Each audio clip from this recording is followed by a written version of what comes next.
Hello! Welcome to All A Plus Essays, the best among the best. My name is Julie and I will be your instructor as we read through the end of history. The article source is embedded in the video description below. Feel free to read along. Please note that you can get a custom, plagiarism-free essay for as little as $10 a page at All A Plus Essays. The link is in the description. Written in 1989. Fukuyama's article represents a different aspect of the civilization exclusivity question than might be currently perceived, given the more recent developments in political circumstances around the world.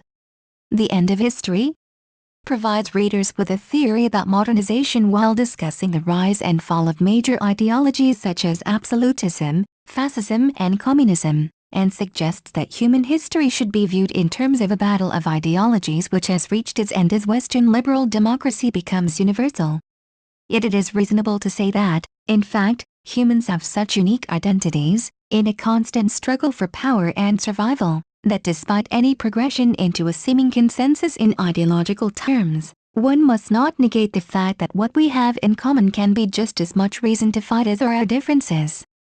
He argues that although its realization is still in process in the material world, the idea of Western liberalism has triumphed in many senses, as has been demonstrated by the worldwide growth of Western consumerist culture and the gradual movement towards democratic or liberal reforms in countries that previously embraced alternate ideologies. However, we must acknowledge the fact that some countries such as Turkey, under Ataturk, have undergone serious transformations in their journeys towards democracy and westernization, yet are gradually returning to their old ways due, in part, to a sense of loss in terms of their national unification and traditional values. Undeniably, there is a potentially universal set of values and unions that were developed in the West, which seems to become more and more influential as liberal democracy and capitalism continue to exist.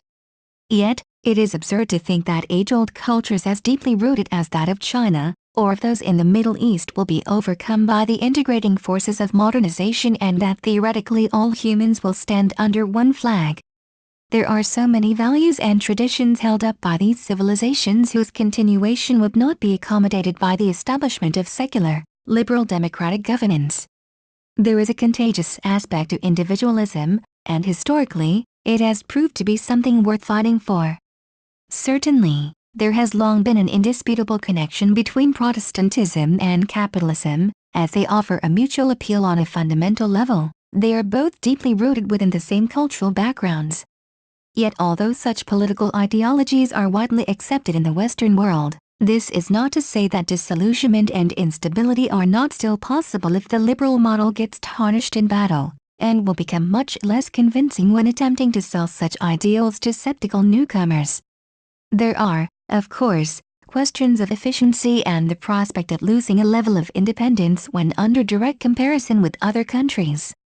To evaluate whether, according to Fukuyama's specifications, history and the evolution of new ideologies really has begun to end, Fukuyama looks next at whether any core conflicts of human life remain that could only be resolved by a political economic structure other than modern liberalism. In terms of mankind's common ideological heritage, two such alternatives have been fascism and communism. The seemingly self-destructive nature of fascism was revealed during World War II, and its failure has deflated further fascist movements. More recently, communism's case against liberalism has weakened with the rise of equality in the legal and social structure of the classless West, and so has support for communism in the West and elsewhere. By extent of the Hegelian view, worldwide embracing of consumer culture can be seen as a move towards economic liberalism, and political liberalism would logically follow. Those countries still under communism are only an anomaly on the international front, but the important fact is that there are still people who continue to believe in the ideology.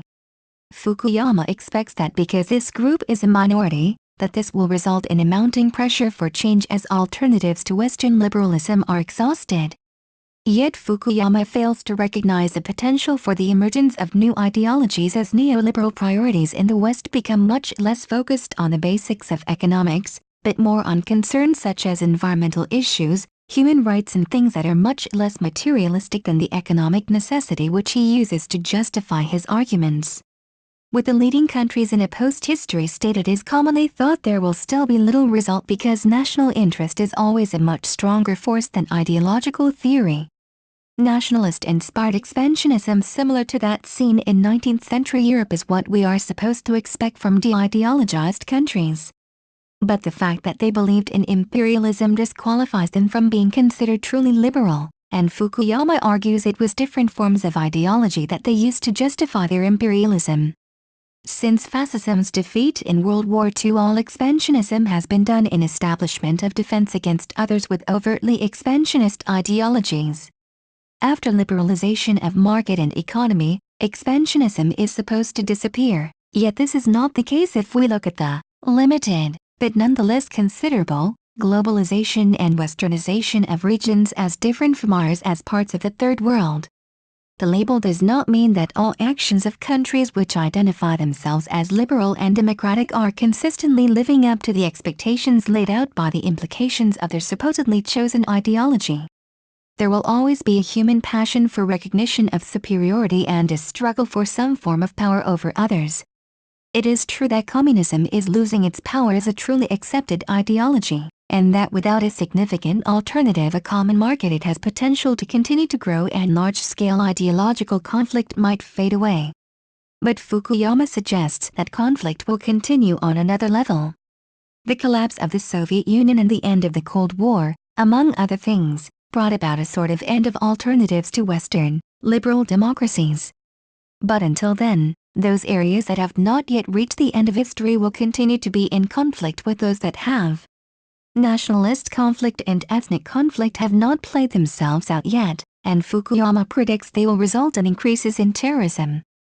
Through this and the anti-materialistic, pro-diversity priorities around which new paradigms are forming, it is possible that new ideologies will emerge, and that such conflict will simply make for new approaches to politics from the different sides of the battle, a sort of reincarnation on the ideological front. As we move to economic conflict instead of the powerful and inspiring conflicts of history, Fukuyama supposes a state of incredible tediousness may even serve to get history started once again. Thank you for taking your time to listen to me. I hope you enjoyed learning about the end of history as much as I did. Kindly remember that you can get a custom, plagiarism-free essay at A9AYTZ2Y37 essays for as little as $10. The link is in the description. See you next time.